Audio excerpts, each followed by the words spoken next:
Western Mass, so I'm just an hour down the road.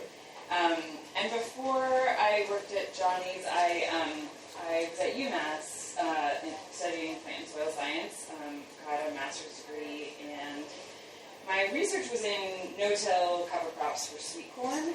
And it wasn't an organic system, but I got deep into the idea of how to use cover crops, especially cover crop mixtures, in a whole bunch of different production systems. And now I'm lucky enough to get to travel all over the Northeast, meeting farmers and seeing what people are doing. So I'd like to, I'm supposed to tell you that we're recording this, and that so if you have questions, I'll repeat them so that it can be heard in the recording. And I guess I'd like to first know who I'm talking to, what you guys are interested in. So maybe a show of hands if you're sort of smaller scale home garden or homestead grower working on no-till practices. And then people who are sort of larger than that, trying to think about using tractor-mounted implements for no-till vegetable growing. All right, sweet. Lots of nice division. So we'll try and cover it all. Any super specific things that you really want to make sure I talk about? Yeah. Terminating cover crop in a no-till permanent bed system. Yeah. Cool. I'd like to know about winter kill things. Winter kill things, great. That's what I know the most about. So that's good. Interplanting the cover crop with the current cash crop. Okay. Cool. So we'll try and do it all. And if you have questions along the way, you can ask, or we can save longer ones, tangential ones that save for the end. I'm going to make sure myself in this. Okay. So I think I'm sort of starting with the assumption that we all know that the benefits of cover crops are, it's in some ways I think that cover crops really are kind of like the silver bullet. Like how you use them and how you actually make them work for you is the really hard part, but the kind of benefits you see for both soil and for crops is pretty unbelievable. And in addition to the fact that it provides these tremendous environmental benefits. So I think that, when you look at all of the things that cover crops can potentially provide for you, both short-term and long-term, it's really important to figure out how to use them in our systems and how to make them work for us and sort of iron out all of the many challenges. I'm particularly interested in mixtures because I think that using multiple species, it adds to the diversity of microorganisms in your soil. It can provide, multiple functions all at once. And maybe more importantly, with the kind of crazy weather we have, is, adjusting to the environmental conditions. You can plant a mixture. One year you'll get peas will be dominant, and the next year oats will be dominant. And that's a good thing. It means that you're getting the most out of the species that are planted for you. So thinking about specifically organic no-till systems, what you read about in the scientific literature is really based on organic no-till systems that were developed for corn and soybean production that are kind of mimicking the really large-scale conventional no-till systems in the Midwest. So you have like the Rodale Institute model where you're growing a high biomass winter rye planted in the fall, and then it grows really tall, huge amount of plant material in the spring, and then you need some kind of roller printer to terminate it. So this system is developed in Pennsylvania, works really well there. We have a much shorter growing season, even though we're all considered the Northeast. It's really different here, and so this system is much harder to implement because the timing of termination is so narrow, right? It's like you have to get the rye right at anthesis, when the soil moisture is right, if you have to hope it hasn't been raining for 3 weeks, when you never know if that's going to happen. So this system, while it definitely is sort of the most successful when it's successful, it's hard. It doesn't always work here. And so I think that when we're thinking about how to increase the amount of ground that we can use, or that we can grow in a no-till manner, we have to think about using this under some conditions for certain crops, but it doesn't work for everything. So we'll talk more about the different types of systems. So because of our cooler, shorter growing season, we also have a harder time producing that kind of high biomass cover crop. So, the benefits of that are primarily weed suppression. You're getting this huge mulch the subsequent season. That's going to keep the weeds down, and that's kind of what you really need in an organic no-till system. But there's real challenges in actually growing that biomass. You have to get it planted on time in the fall. You can't plant it after your Brussels sprouts are out, right? Because it's really too late. Even for winter rye, that can sometimes be too late.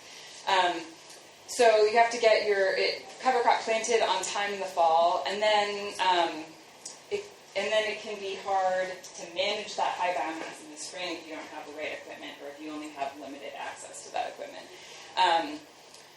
In general, in vegetable production, we also have these problems of those systems were all developed for large seeded things that you can directly plant into high biomass, and they'll pop up fine.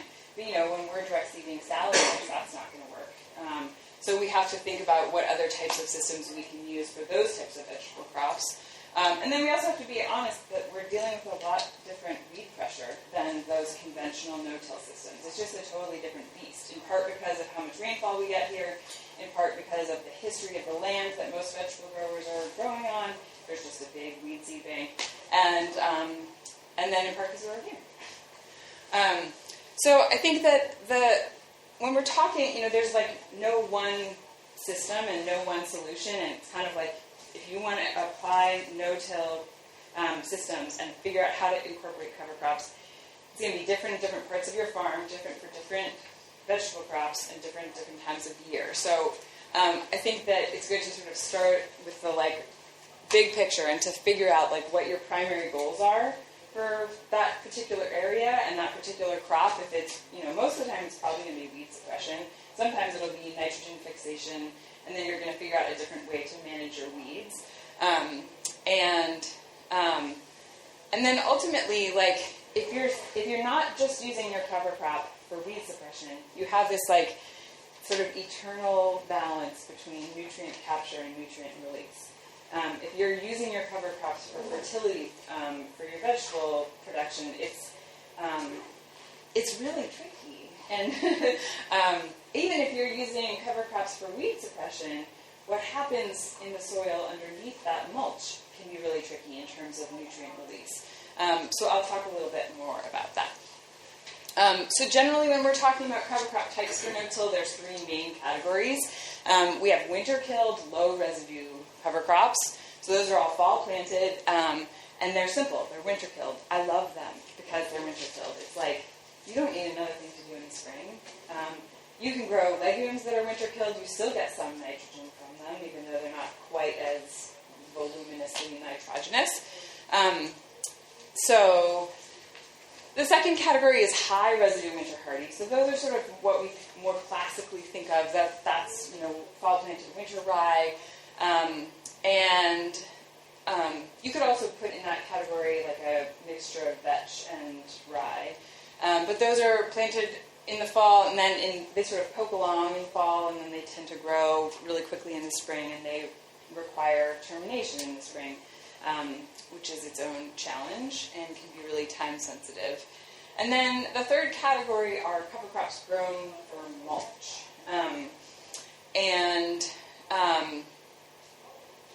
I think that has a lot of potential.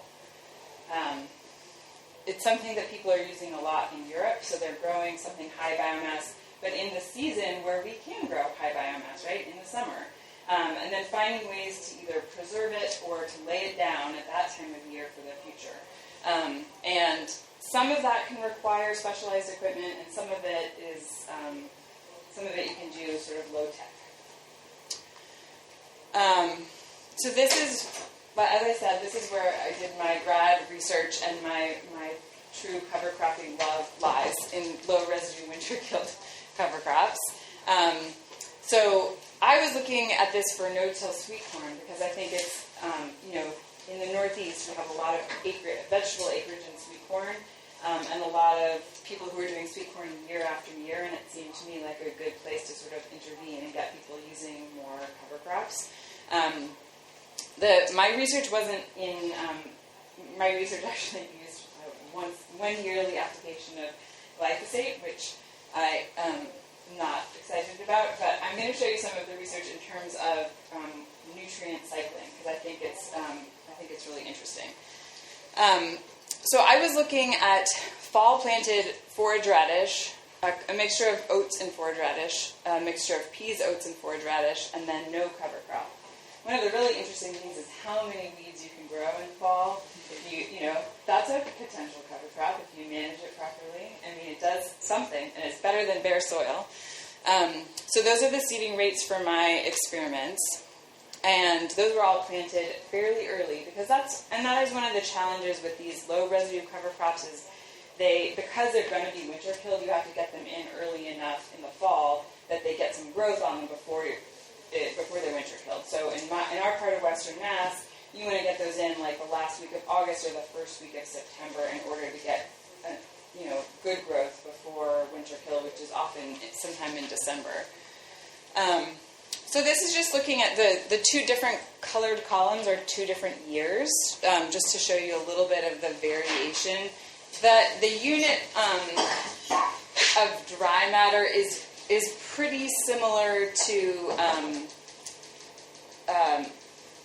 it's like the equivalent of tons to the acre. So that's not true. It's equivalent to half a ton per acre. So it's like 2,000 pounds per acre of biomass. So you can see that in most years that the combination of peas, oats, and forage radish and oats and forage radish were fairly similar and were significantly higher than forage radish alone. So that's one benefit you get of a multi-species mixture if you're looking at these. And the red line actually shows you what the research has shown as the minimum amount of biomass that you need to return to the soil every year to maintain your current level of soil organic matter. So I think that's a really interesting threshold, to have to meet that. It turns out it's actually a lot of biomass every year. And that's assuming that you're tilling, so it would be lower than that in no-till systems. But, yeah. The biomass is being removed with the crops. Is that where it's going that, it needs to be replaced every year? The organic matter? Yeah. The soil organic matter? Yeah, soil organic matter is basically consumed by soil bacteria and fungi. And then as they consume the soil organic matter, it's released as nitrogen and other things, and plants can uptake that. But it also can be just oxidized when you till the soil. Just the introduction of oxygen increases the amount of consumption from the soil microbes. So it's low. The rate of soil organic matter decline is lower in no-till systems because it's not oxidized so rapidly. I guess the rest of that research is later on in my presentation, but I'll talk more about nutrient release from that. This is some research that was done by Natalie Lounsbury, who's at University of New Hampshire, and she's super into using winter-killed cover crops and also into tarping for vegetable production. So this shows spinach planted in the spring following winter-killed radishes. So radishes are amazing in terms of how much nitrogen they scavenge from the soil in the fall. So if you have a field where you've planted something and you've put down a lot of fertilizer or you put down a lot of manure or something, compost, and you want to sort of suck up those nutrients and hold them over the winter, forage radishes are amazing for this. And then they decompose super fast in the spring. And so, by the time, you go out there in March and they look kind of dead and you can see all these little radish carcasses. And then you go back in like the first week of May and it's like gone. It's just gone. And I wasn't able to measure this, but the earthworms are insane for forage radish. So like when you go out into a field that's been cover cropped with forage radish and a field that's been cover cropped with winter rye, you just see it's like covered with earthworm middens where the radishes were. I think it's just a preferred food. So that's awesome in no-till systems in terms of if you have a place where you need to increase aeration, it's kind of double duty. You have these radishes making these nice big root holes, they're winter killed, the holes stay there where the big daikon root was, and then in addition you have all these earthworm channels. So planting spinach into those areas is a brilliant combo. Lots of things could work that way, lettuce, but you have to plant it early because the weed suppression from the forage radish doesn't last. There's hardly any mulch left after the radish. It just decomposes super quickly. But it's this great, like, open, early ground. So that's one good way to use it. And the other thing about radishes is that because they release a lot of nitrogen early in the spring, they are also feeding a lot of weed seeds. So if you have lamb's quarters in your fields, they will definitely increase the rate of germination of your lamb's quarters. So it's just something to anticipate. You can go in and you could flame it, or you can hoe it. You know, you just have to know that that's something that you'll manage. But for the first few weeks, in April and May, you have this beautiful seed bed. And in, one of the things that people are thinking about are, like, how to plant into that sort of early ground after a winter-killed cover crop and take advantage of it. So these are peas direct seeded into or following forage radish. You will not get season-long weed control here, obviously, right? So this is assuming that you're going to go in and you're going to do something afterwards. You're going to tarp it, you're going to mow it, you're going to cover crop it with buckwheat after this. So how you use a system like that has to be strategic. Julie, were these no-till seeders that were used? Yeah. What was it? Well, The spinach in there? No, the spinach was actually just seeded with an earthway. It said monostem. It did? Oh, you're right. She's done both. So I guess that is a no-till seeder. And this one too. Well, the Mater Mackets, they make both, so I don't know. Yeah. Maybe monostem also. I have to look that up. Yeah. What's a no-till seeder? What's a no-till seeder? I have a pic. Well, let's see. I've not seen any that are sort of small scale, but this is a no-till corn seeder. So basically, it has like coulters on it that cut a nice little opening, drop a seed in, cover it up, but they're just sharp, so they can cut through debris. So they can cut through really thick rye, and they're kind of heavier, so that they can get through a thick layer of cover crop. They're also really expensive. They're also really expensive. Yes. But, I do know, and this is a place where I need to expand my knowledge, I do know that people are, doing a lot of fiddling around, right? Of like sort of adapting sort of more old-fashioned equipment, sort of classic planters, and adding coulters to them, or adding something that can cut through some debris, because really the debris is sort of the issue in no-till systems.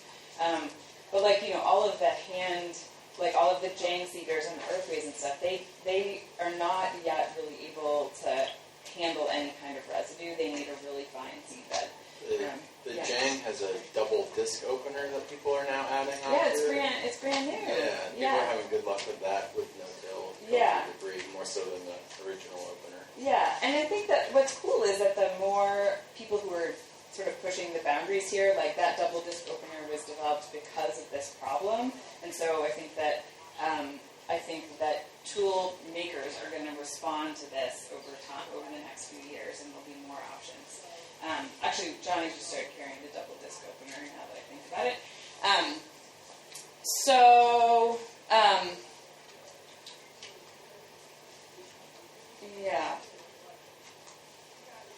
I do know there are a fair number of people, though, who are using these low residue cover crops because you can plant into them pretty easily, once they start to decompose a little bit. It's a pretty light residue, even though the plants are growing a lot in the fall. They've lost all of their moisture.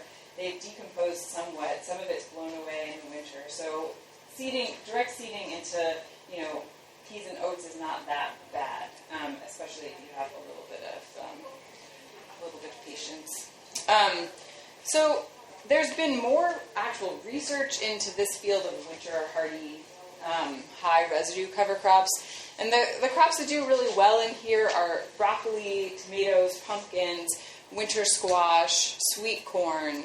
They tend to be crops that are later. So those winter-killed low residue cover crops are great for spring because you don't have to deal with the residue. The residue is light, doesn't cool the soil. These winter hardy cover crops that have a lot of biomass, they inherently cool the soil because they produce all this biomass and it insulates the soil in spring.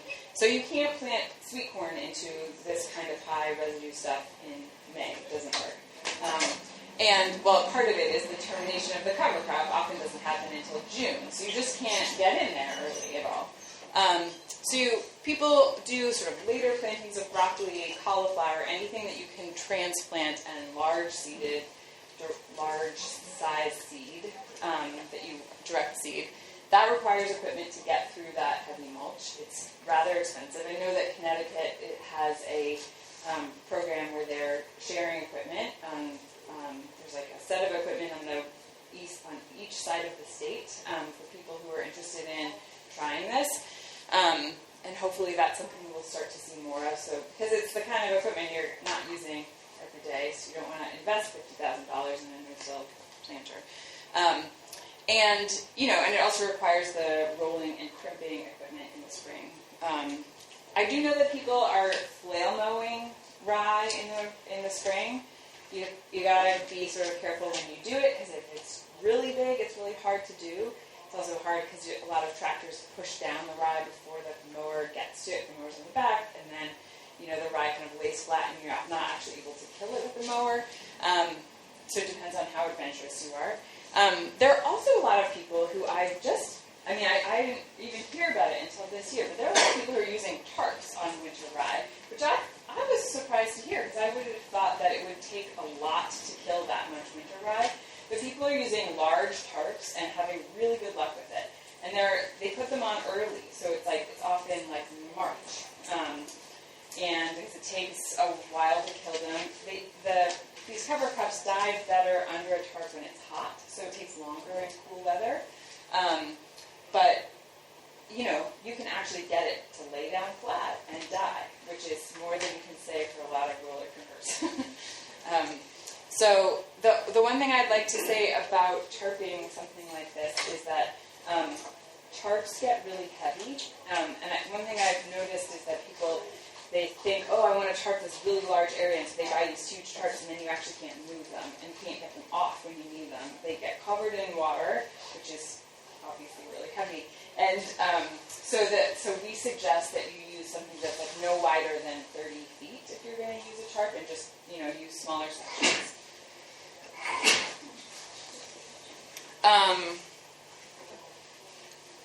This might be stating the obvious, but sometimes it's good to state the obvious, because then you're thinking clearly when you're making decisions about things. So, in talking about these two types of cover crops for no-till systems, there are real pros to more biomass, and there are real cons to it. And the good thing about growing a higher biomass cover crop, whatever time of year, is that it prevents more nitrate leaching. It scavenges more nutrients. You get, more nitrogen, especially in above ground biomass, and it suppresses weeds. So these are obviously all really important things. But I think that sometimes, when there's a lot of talk about cover crop biomass and especially in terms of weed suppression, and it comes with a lot of pitfalls in terms of nitrogen tie-up and in terms of managing the residue. And it also really does, those high residue cover crops really cool the soil in the spring. So you have to have enough land to be able to leave that heavily mulched cover crop for later. You also need the equipment, which is a commitment. So I've had a lot of growers I've talked with who've planted winter rye and then not been able to deal with it, and then we're really miserable. So I just wanted to mention one of the classic New England high residue winter hardy cover crops, which is winter rye hairy vetch mix. One of the things that's important to know about winter rye is that it's incredibly dominant. So in any mixture, winter rye wants to take over. There's really amazing research out of Penn State about multi-species, like 16 species cover crops with winter rye, and they show you the biomass in the spring, when they plant it in the fall, and it's super diverse. And then by April, it's like 95% winter rye. So, we recommend that that half of your seeding rate at least is vetch, because you just need that in order to not outcompete the winter rye, but to keep it in check.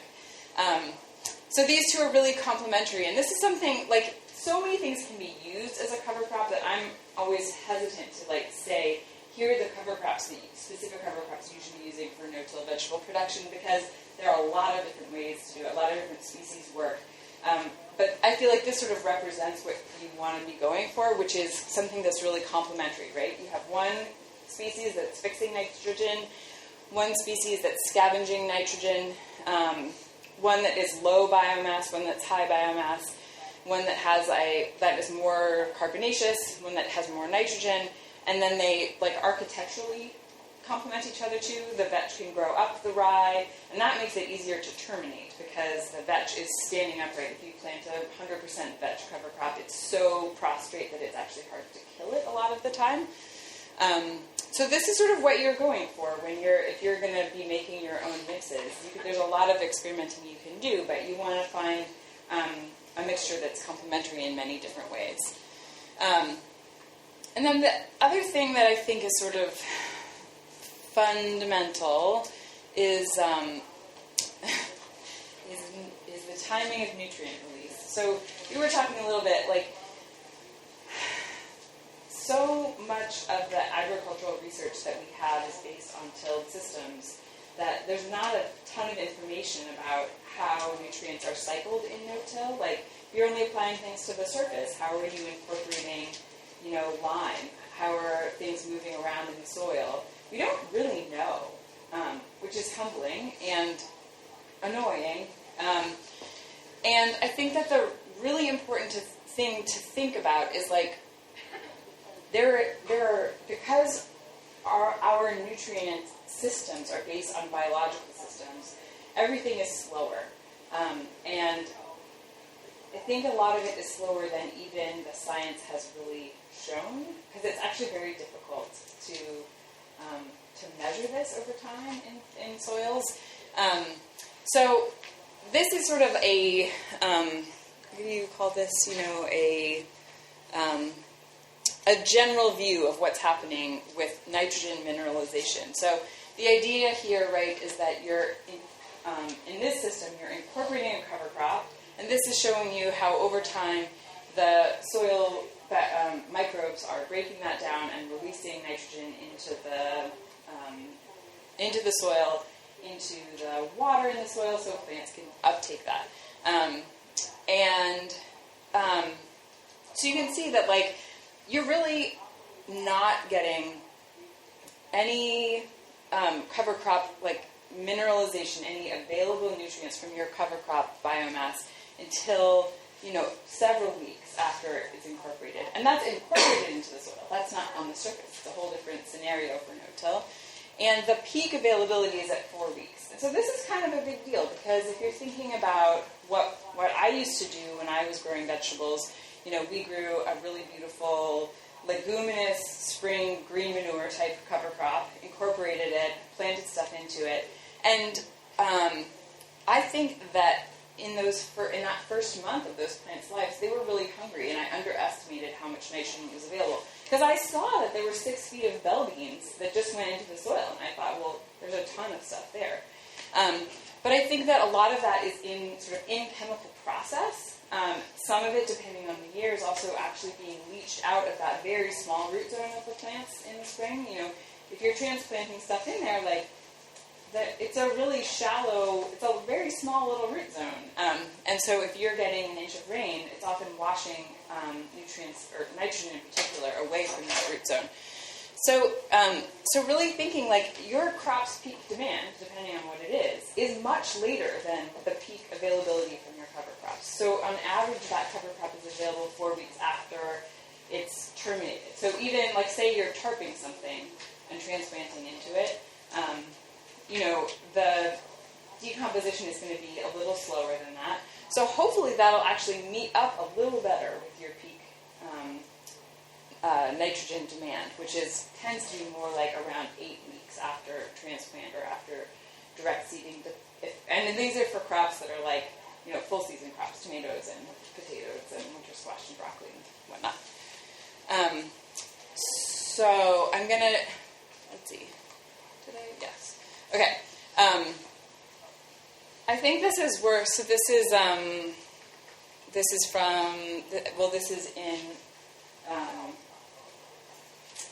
this book. It's also on the NRC's website. Do you guys know this book?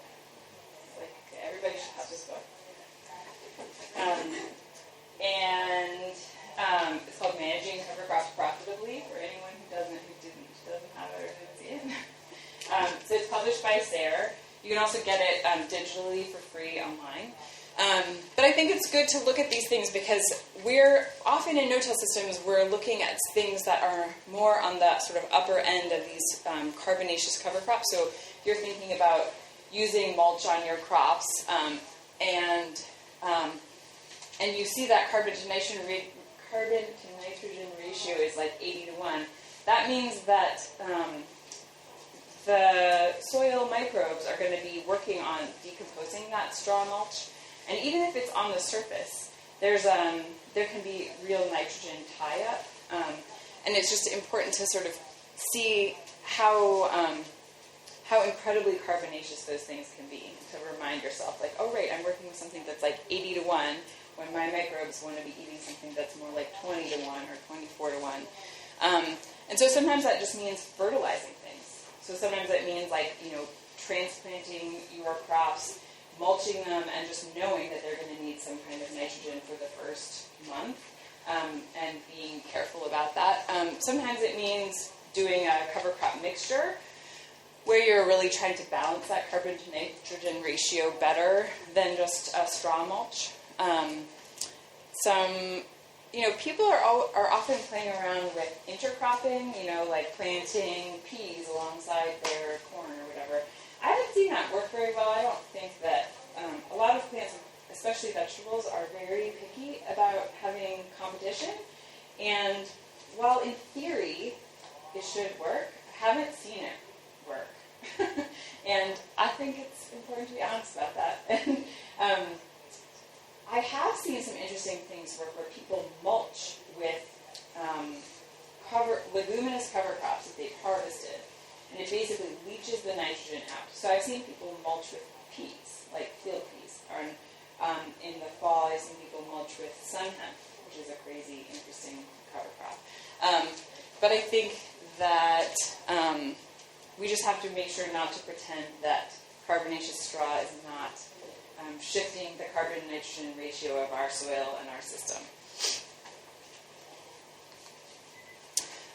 Okay, so this is from my grad research, and this is maybe my favorite part of it.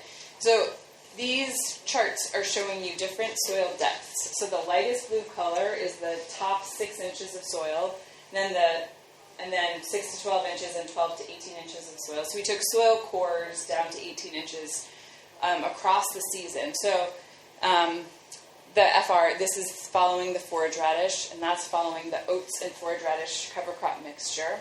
So, when you look at the sort of overall amount of nitrate in the soil in late April, that's nice and low. That's what you want to see. You don't want it to be available then. I didn't have anything growing then. It would have been a waste to have a lot of available nitrate at this point. This is when the corn is planted. It wants a little nitrogen. It doesn't need a ton at that point. It needs some to get going. And you can see that in the forage radish, it's pretty high. It's up close to 25 parts per million.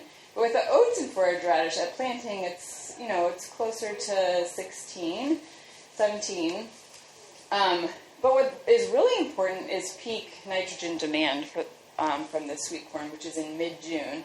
And you can see that at this point, this forage radish has released most of its nitrogen, and it's starting to decline. And that the total nitrogen available in the soil profile is significantly lower than that. It's still actually pretty low. this sweet corn would prefer to have 25 parts per million of nitrate available in the top 6 inches at that time of year. So following oats and forage radish, it's still not enough. You would need to side dress that sweet corn for it to really maximize production. And the other thing that I wanted to mention is also just thinking about soil depth when you're thinking about nutrient release from cover crops, right? So there are significantly different things going on at different soil depths in terms of where your nutrients are and what your plants need. So like people sometimes think about, when you're planting your seed, it doesn't need that much, but it also doesn't have a very deep root. So you want to sort of be thinking about like where there's competition for nitrogen depending on the depth of your crop roots. So it's okay to have more competition up on the soil surface at a point where your winter squash is deeply rooted, right? You don't have to worry so much about that carbon to nitrogen ratio later in the season. But you do right when the crop is getting going and the root is in that zone where nitrogen is being tightly held. I feel like I should pause for a second before moving on to these guys. Has anyone been doing these kinds of cover crops, like growing mulch and using it?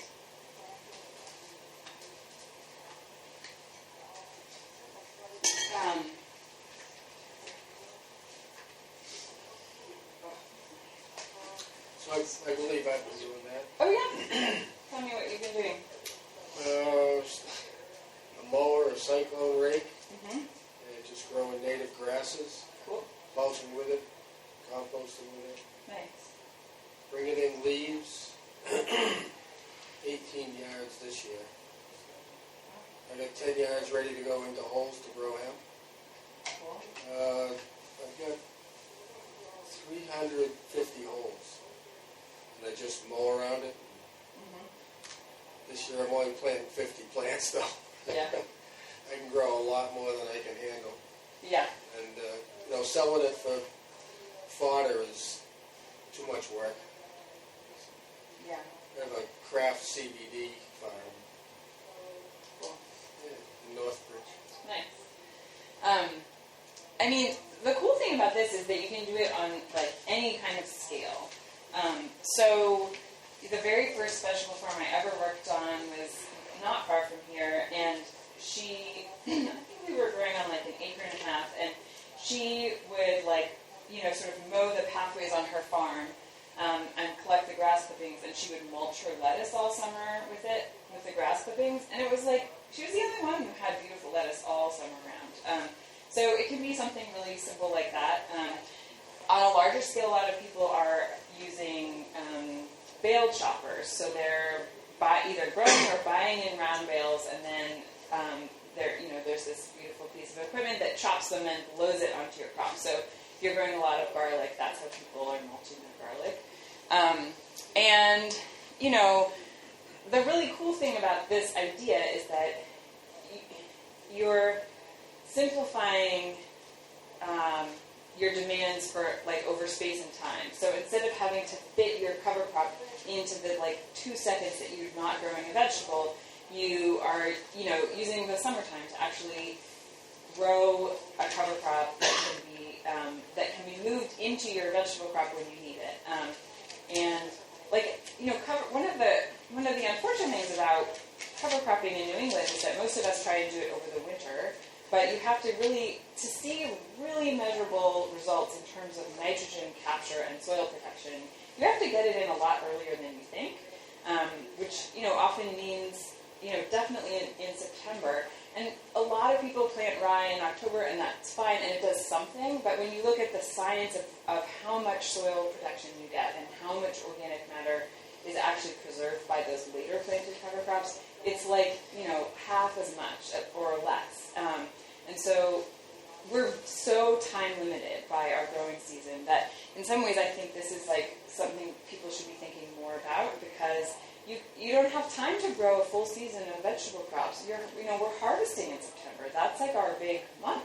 So finding space and time to plant cover crops then is really hard, and I think that especially because this stuff can require, like haying, growing really good quality hay or really good quality cover crops also can require sort of specialized equipment. So finding, like, you know, regional collaborators, people who are already growing hay or who are willing to grow a cover crop for you that's a mixture of some legume and hay, you know, that has real potential because it can simplify your system in terms of what you're having to manage during the harvest season. And increasingly there's equipment available to do this. And there's a really nice webinar on extension.org if you're interested in learning more about.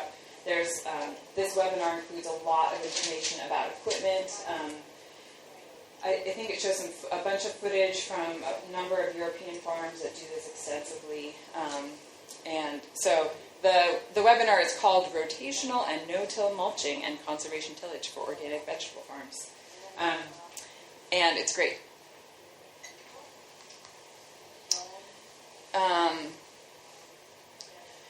So this is a confusing slide, but I have a friend who is doing some research on sun hemp at UMass, and I feel like she hasn't figured out exactly how to use sun hemp, but it's a really great cover crop species under some conditions. You can grow a tremendous amount of nitrogen. It's a tropical species. It's a nitrogen-fixing legume, so it needs a peanut inoculant. But it can grow a ton of biomass and a really, really high nitrogen biomass. So in her experiment in 2016, which was that like completely miserable year, we didn't get any rain in all of July and most of August. This is what she saw when she planted in mid-July, late July. Oh wait, and when was the third date of planting? Shoot, I screwed that up. I think the third date of planting was the first week of August. And then she harvested those all at the same time, and that's the pounds of nitrogen per acre that she found in her sun hemp. So that's, for 90 days of growth, that's a lot of nitrogen. The seed isn't that expensive because the seeding rate is pretty low compared to some things. And I think that it would be sort of interesting to look at how you could use this. There's no science on it, so you would have to be your own scientist. But I think it'd be really interesting to see, like, can you make, like, what's essentially sun hemp hay? Can you dry it and then use it as a mulch? Can you incorporate it into compost in the spring and get it sort of biologically active and then apply that? I'm not sure actually exactly how to use it, but it's not. But I think that it has a lot of potential in terms of being able to grow your own nitrogen in a cost-effective way. Yeah. Winter kill? It is, yes, and it's very cold sensitive. So that's why her experiment waited until mid-July to plant it. It doesn't like cold nights. It doesn't tolerate cold soil. It's like a true tropical plant. And so usually it's a cover crop that's utilized in the south and other parts of the world. It's not something that's extensively used here because of its temperature sensitivity.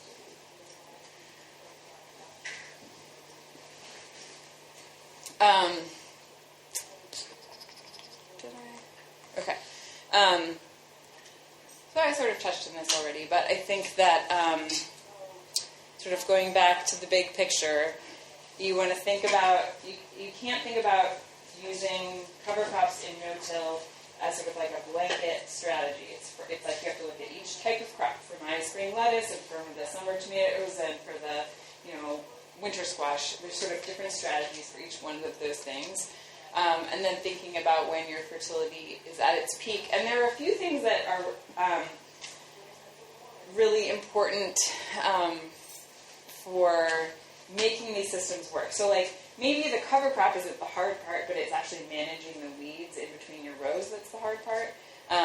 So utilizing, landscape fabric for weed mulch is something that a lot of people are doing where they're like, people will actually put down the weed mat in the fall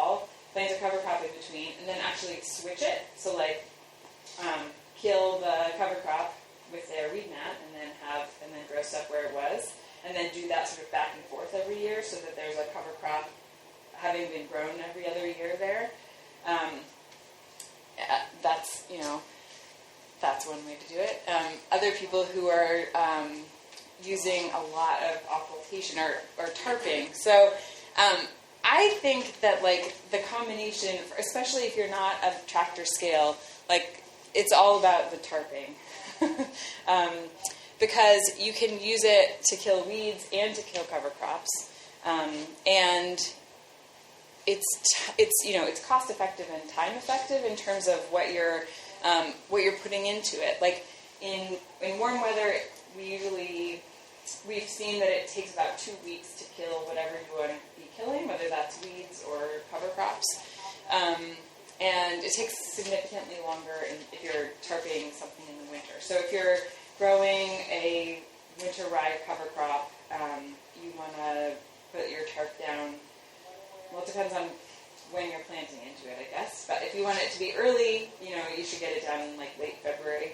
And if you're not in such a hurry to be planting your following crop, you can put it down in like early April. So sort of in that time frame. Yeah. Is there a non-fossil fuel-based tarping material now available in large quantities? Not that I know of, other than cardboard. So I do know that a lot of people use cardboard because it serves the same function.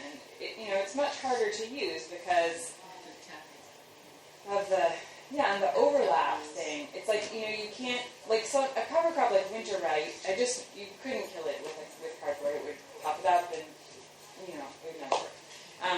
But in terms of using, I do think cardboard is a useful tool on smaller scales for, like, bed establishment, for weed suppression, to be able to, like, cover crop something. Like, say you can cover crop beds, mow it, put cardboard down, and then plant into that.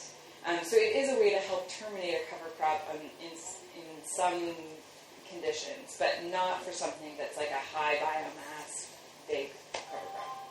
So is that just a factor of the fossil fuel industry being so influential in terms of manufacturing the tarping material? Because I would think with pressure from all of us that this is a surge, and maybe the Johnnies would get into that. Yeah, I mean, it's such a challenging thing, the biodegradable mulch. Everybody's been trying to do it, and I actually think that part of it is the science. I mean, like, I think if Monsanto and BP put their minds to it, they could do it. But I think that part of it is that the industry is still developing. But I do think it's also just technically really hard to produce mulches that are both biodegradable and durable. So, there are definitely people mulches out there, bed tops, which are biodegradable, but they often either biodegrade too soon or too late. So, it's just really hard. There are paper mulches, though, that people have been trying. They just tend to rip, and you can't reuse them. And I know that, like, the concern about plastic is ever present, and a lot of people are trying things like taking their old greenhouse plastic and using that as tarping, or using their, like, old billboards, thank you. Old billboard plastic, because you know how a lot of billboards are like wrapped. They're not actually painted on or papered on anymore. So there are people who are definitely trying to like reuse a lot of plastic instead of having to buy new plastic for tarping. So that's something. But yeah. There's something else I want to say about tarping. No, maybe I can. Do you guys have any questions? Yeah. With the high residue winter hardy cover crops, you mentioned flail mowing as an option. Are there certain cover crops where that works well for versus does not, like it grows back or not? Yeah, so do you guys know what a flail mower is? So a flail mower, right. So flail mowers are basically just mowers they're non-rotary mowers, and the cool thing about them is that they're basically chopping everything at the base instead of pushing down the cover crop as it cuts. And they're cutting across a wide swath, and you can drop them really low, and so you can kind of disturb the crown of the plant also. Legumes are killed really easily by flail mowers because they're not so tough and they have weaker root systems. Veg can be a real problem because it can tangle a lot in flail mowers, but it kind of depends on like how much of a proportion of the cover crop mixture it is. So it's something you kind of just have to play around with. Flail mowers don't work with things like annual ryegrass, where grasses are used to being mowed down by grazers, and so they can come back really easily. But other things like non-leguminous cover crops, like obviously like buckwheat or mustards. I had some beds to winter rye, and I had mowed them, and I was afraid it was going to come back, but I had also top dressed with like a couple inches of compost on top of that, and it didn't come back at all. Yeah. It's interesting. I think that it would be cool to do a study on killing alternative methods of killing winter rye, because I've heard that some people say if you mow it low enough, and especially if you're putting something on top of it, you can kill it. Other people I've heard say that they tried mowing it and it came back anyway. For some people it comes back weak enough that it's tolerable, and then you just kind of hack at it and with a hoe and it'll die. Could be a timing. Is the timing of that mowing critical? Like gonna get it in the milk stage? Right. It must be that. Yeah. And then the other thing that they didn't even think to talk about is I think there's a lot of room for sort of semi-no-till. It's like so many things where we get all black and white about it, but I think there's a lot of room for strip tilling and tilling for certain crops and not others. And I just want to say I think that's going to be a more successful way to go with particular crops. And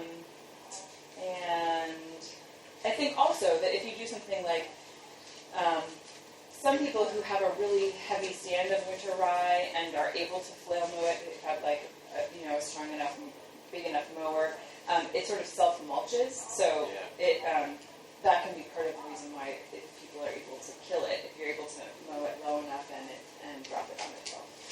Yeah. So you mentioned that mulching the straw, that changes the CM ratio. Could you plant with peas and then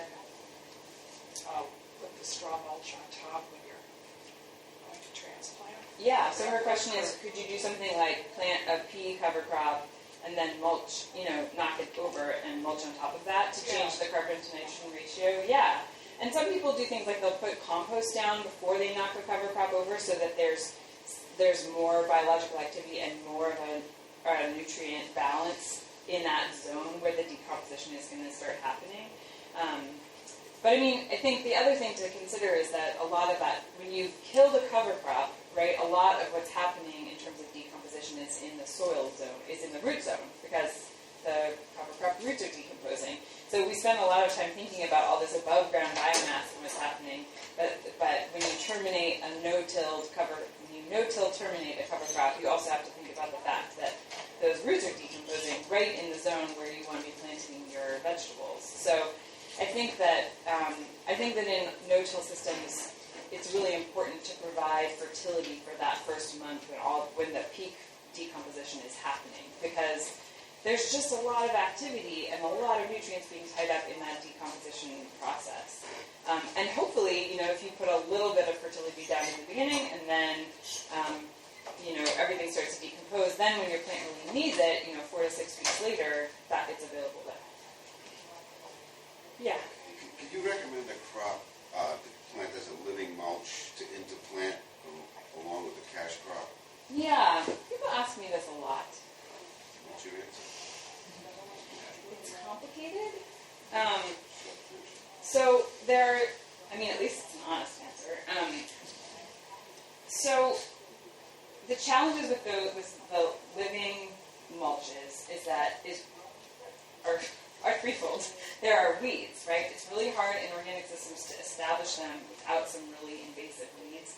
Also, depending on what your weed seed bank is. So perhaps you're on a farm where there's a lot of annual weeds, and you can just go in and you can establish like a grass, some kind of annual grass, and you can just sort of mow a lot and keep those broadleaf annual weeds down. But if you have a perennial grass that's in your soil seed bank, that can be a real challenge if you're trying to grow something else. So you kind of have to think about what your problem is to start with. A lot of people have luck with annual ryegrass, which is different than winter rye. It's a different species. It grows differently. It's much more like an orchard grass or like a lawn grass. It's shorter. It's finer. It does really nice things for soil. And a lot of people actually like to plant it in the fall and have it winter kill. But you can also grow it all summer long as something in your pathways. People like to mix clovers into that, so red clover or white clover. Most clovers in the Northeast winter kill, not all of them, and it depends on the year. And the most cold tolerant one is crimson clover. So if you're trying to overwinter a clover, that's the one to try. But I know a few people who do buckwheat in the summer. In between their rows, knowing that they're only going to grow it for 40 days and then they're going to mow it. So it's a broadleaf cover crop. It grows really fast. It outweeds a ton of weeds, but you have to kill it before it goes to seed because the seed will fall and it'll come back every year and it's really annoying. But there are a lot of people I know in Connecticut who grow buckwheat like in June before their pumpkins and winter squash vine out, and then they go through and they just mow it. They have like a riding mower and they mow it. It provides more mulch in between the rows, and so that's one alternative. That kills it, the buckwheat? Yeah, mowing buckwheat is awesome because it kills really easily. It just needs a quick mow, and it can be a high mow. But yeah, I would say that either perennial grasses or annual ryegrass are the things that people have the best luck with in terms of a living mulch. Right. Yeah. I guess the last thing I wanted to mention is just the idea of cover cropping, in row. So I really like this idea for things like sweet corn or winter squash, where you have something that's you can do it a number of different ways. So say you had a winter killed radish, and then every 36 inches you have winter killed radish, and in between you could have a winter rye, and you could roll that in between and leave a little row that's available for direct seeding into. So you're sort of making it easier to deal with the residue in the spring by creating a planting row the next season. So how you manage whatever's in the middle, it sort of depends on what equipment you have. If you could roll it, that would be cool. That would be, a lot of people can't do that. You could plant oats in the middle and it would winter kill. But it's also a nice way to include some legumes and still get a lot of weed suppression by some other cover crop. Is to plant, a row of peas or something like that, and then in between that, plant something that's more weed suppressive. And that way you kind of get the best of both worlds, but and you can plant directly into the row where you had legumes previously.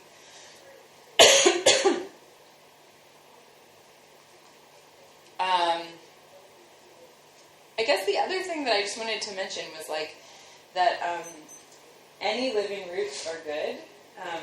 So I got kind of obsessed in grad school with building organic matter in the Northeast, and how do you do that in our short growing season? How do you do that in tilled systems?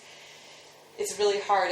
And one thing that I really learned is that root residues have the largest effect on soil organic matter, which makes a lot of sense because the roots are in contact with the soil, right? But as I was a farmer, we were taught, I feel like I was really taught to think about cover crops in terms of what they're producing above ground. And I was never thinking about what they were doing underground. And your roots are the things that have like close contact with those soil particles, and they're actually depositing carbohydrates in between the little soil particles. And when you're not tilling, they're staying there. I mean, all of those little root exudates are staying there, increasing your soil organic matter, staying in contact with the soil particles. It's really stable. So anytime that you can have any living root somewhere is good. And even if you have to, grow buckwheat for 30 days and mow it, like that was still a lot of carbon that you put in there. And I've also found that vegetables can be excellent cover crops. So like cilantro. Cilantro is an amazing cover crop. You can, it grows really fast. It goes to flower. You can attract pollinators. A lot of pollinators love cilantro. A lot of predatory wasps love cilantro. So it's a really interesting idea to think about, cover cropping with things that we are already using. And so I know that a lot of people, they'll harvest lettuce.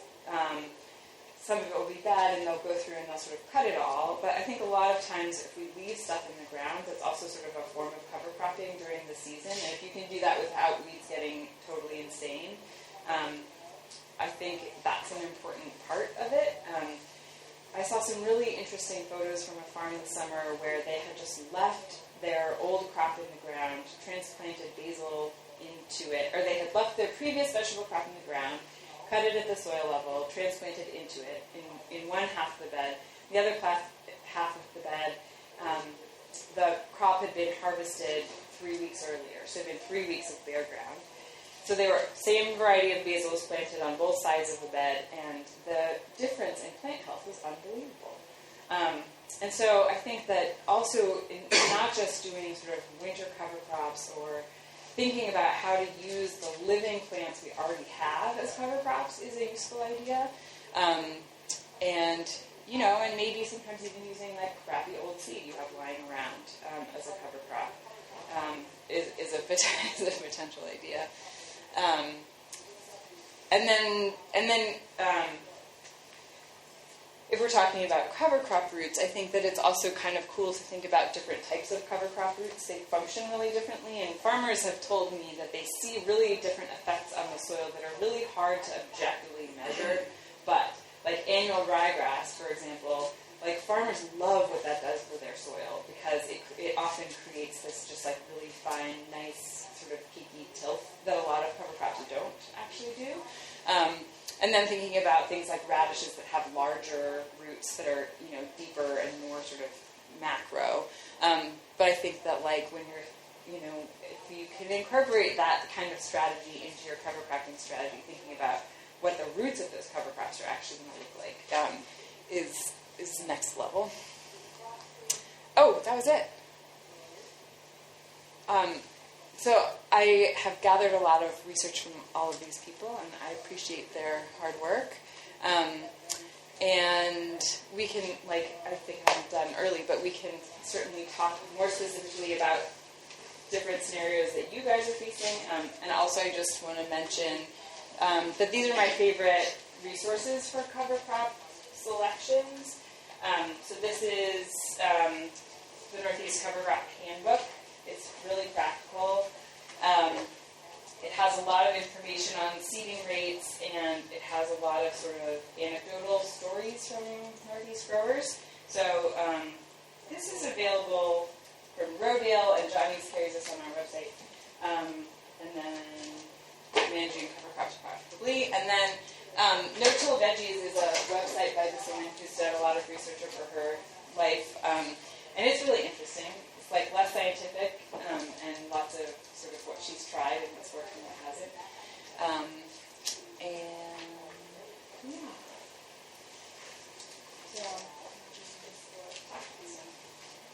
Yeah. Wondering about we've shied away from the tilled radish a little bit, where we've got so much brassicas in our rotation. I'm wondering if you know anything about how concerned we should be about that. Yeah, I've thought a fair amount about that. There's actually a SARE project where people are looking at it in Vermont, but I don't think the results are out yet. There's a couple different problems with using brassica cover crops, right? So there's root diseases and then there's insect problems. So,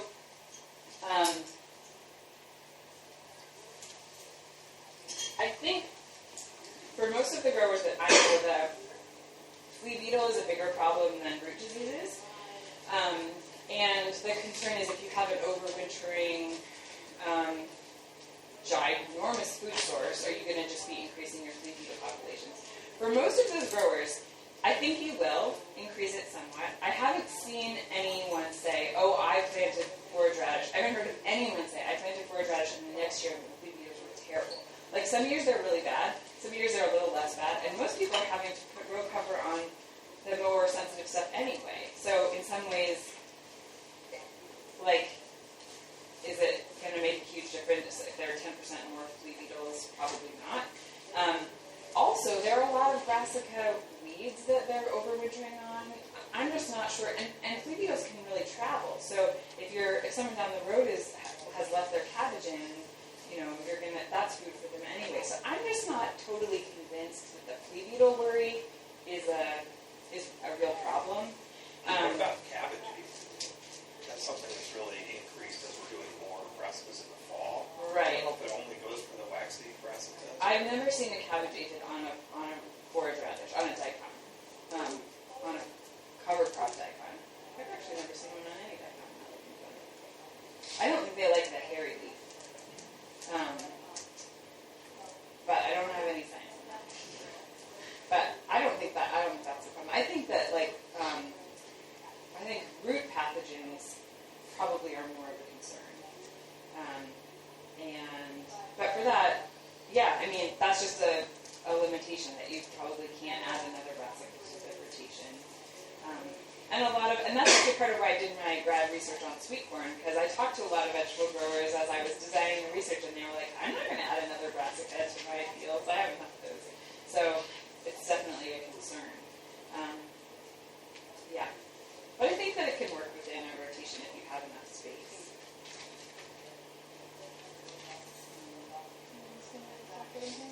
Yeah. So when you were talking about tarping ryegrass, Yeah.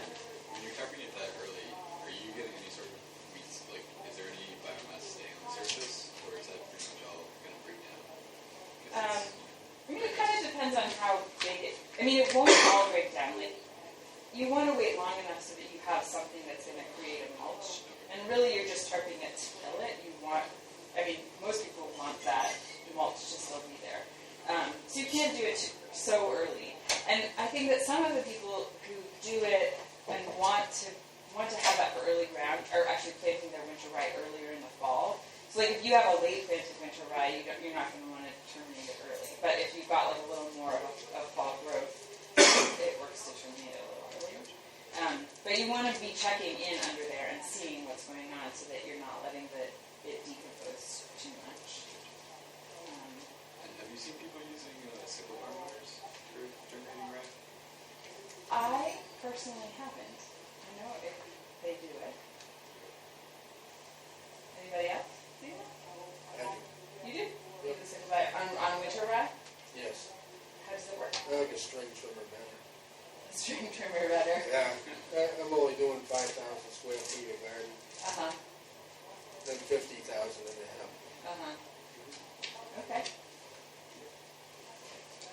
So do you plant annual rye in the fall always? Can you plant it in the spring? You can plant it in the spring. And so what's the timing? When do you plant it? Like after the Um, soil is workable? yeah. Okay. But you can plant it early.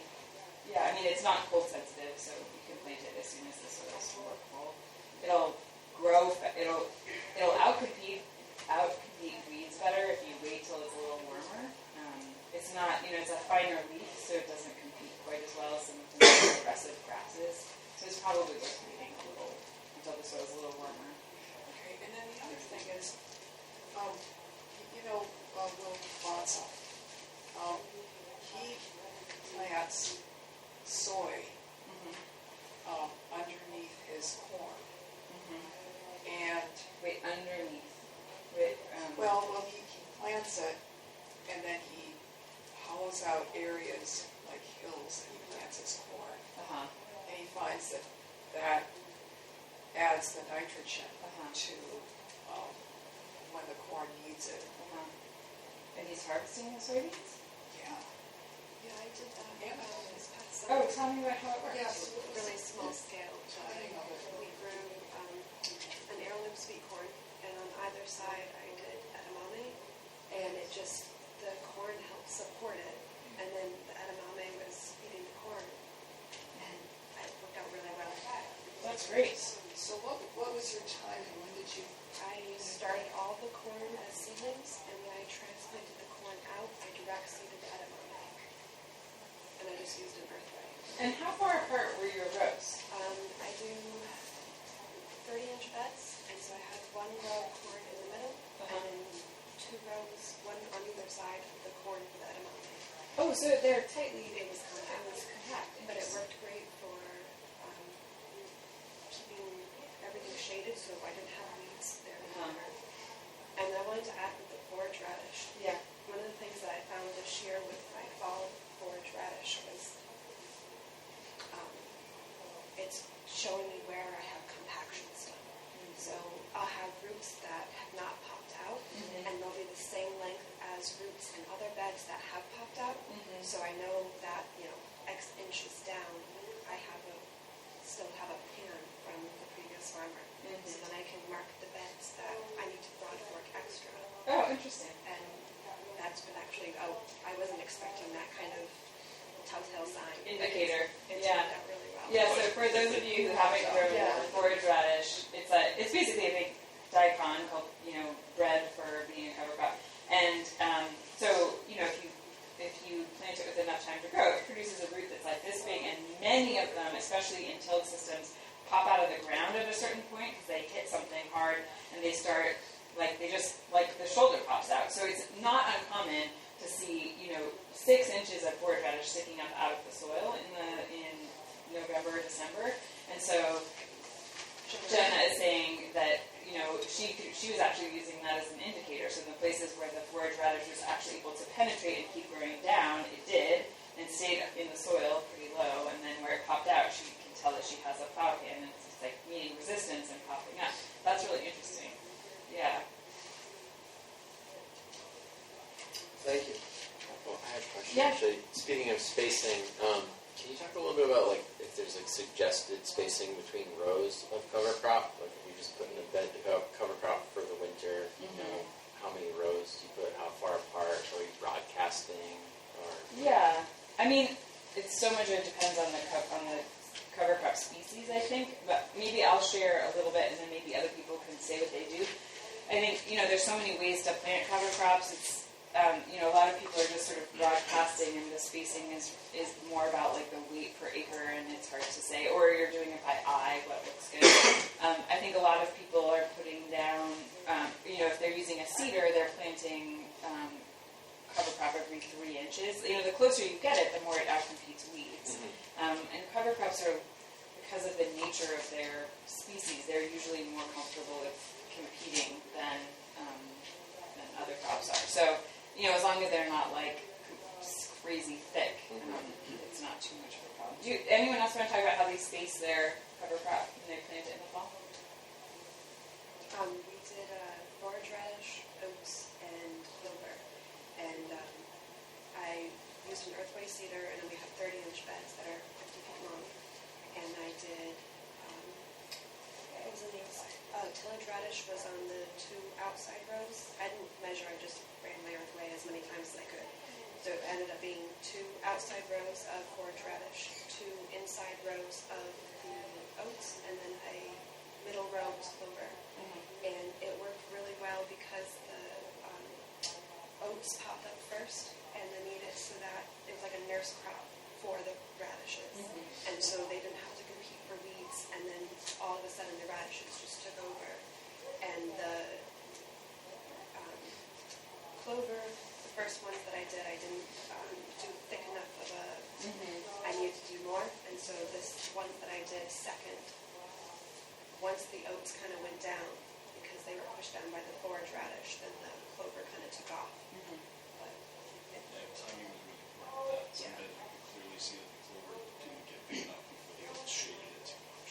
Right. Other beds did well. Right. And clover is tricky because if you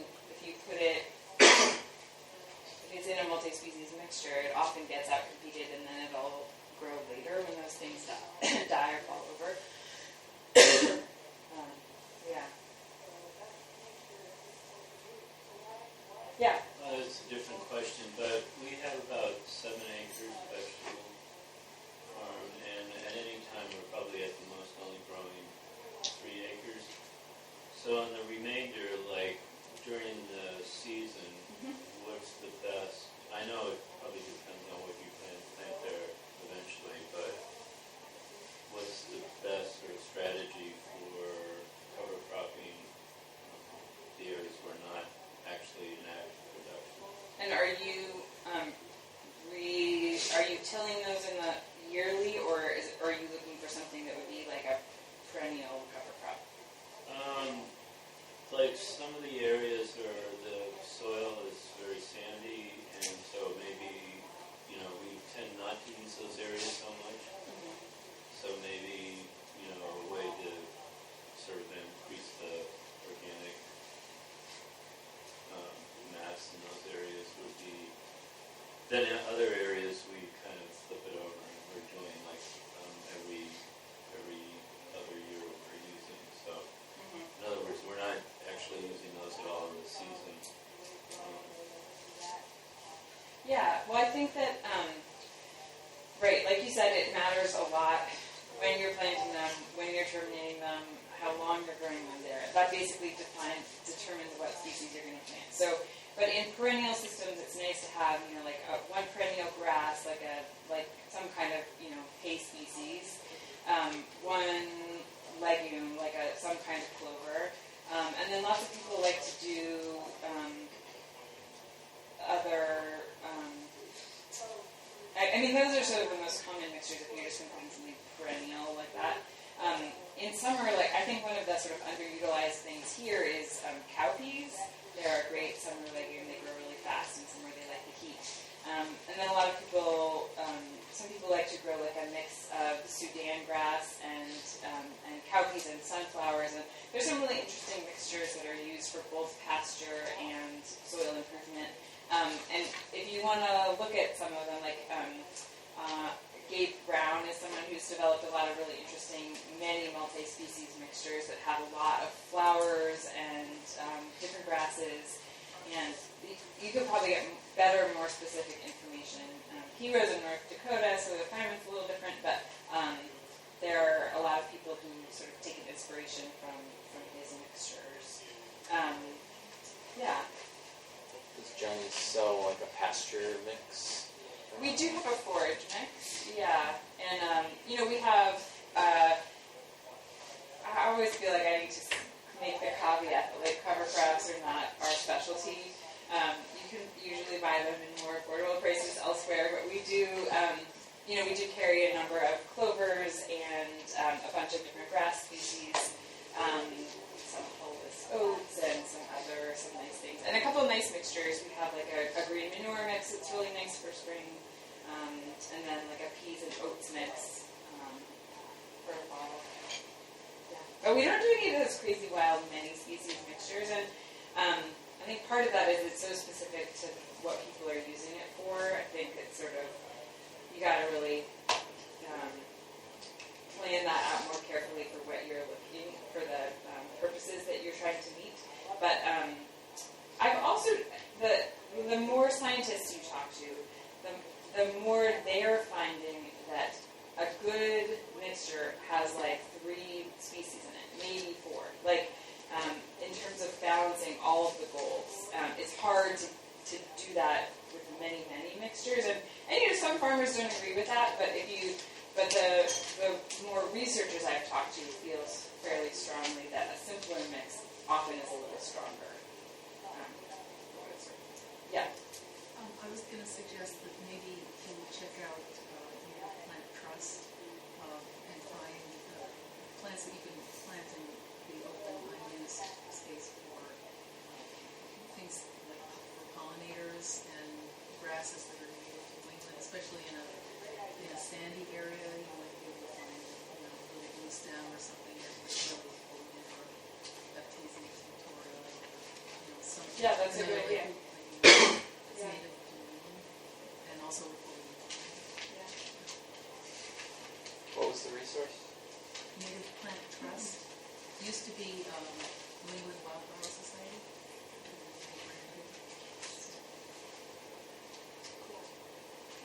experience with yellow sweet clover for that kind of system, where you're gonna leave it for at least like 18 months. Yeah, It has a good tap root. Right, I know that some people like that. I think especially people who have more experience managing pasture really like that. And yeah, I think that's actually a great suggestion. I've never planted it, and I haven't actually like worked closely with people who are using it. But I know that like in the literature I've read, it's a really nice thing to include in those longer term systems. Yeah. I was recommending it for someone, I can't remember what I was putting with it, but, and then I ran it by Paul Salon, who's a NRCS, comes from a guy for many years, and he was like, it can get a little weedy, was what his comment. Yeah, great, but like in a mix it can get meaty, or by itself it can get Just meaty? in general. Just in general. I think that's true for so many clovers. It's been a little while since I think, and I don't know why I don't do the, Yeah. so we do a pasture Is that rotation. in your pasture mix? Yeah. Okay. I'm not sure if we still have it in our mix. My business partner that was supposed to get it, but, yeah. Yeah. It did get big and tall. Yeah. It produced a lot of biomass. Yeah, a lot of biomass, and some nitrogen fixer, and tap root. Yeah. And I was wondering, maybe it's cheaper than alfalfa. It certainly has more biomass than alfalfa. Right, I think it is, yeah. It might be that I almost didn't like to eat it. Yeah.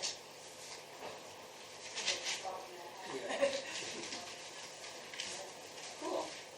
One thing too, I always think flail mowing was often done at antithesis to really get a good kill, but can you kill it just by that, like real desiccation and peeling off of the stems? Yeah. Is it really best to wait till? I think that it works best like either fairly early, when it's also stressed out by like cold and being small. I think there's like a sort of middle window where the flail mowing doesn't work as well because it's like it's got its growing power back in the spring and it's like really putting on biomass and growing strong, and I think that that's the point where flail mowing doesn't work as well. Yeah.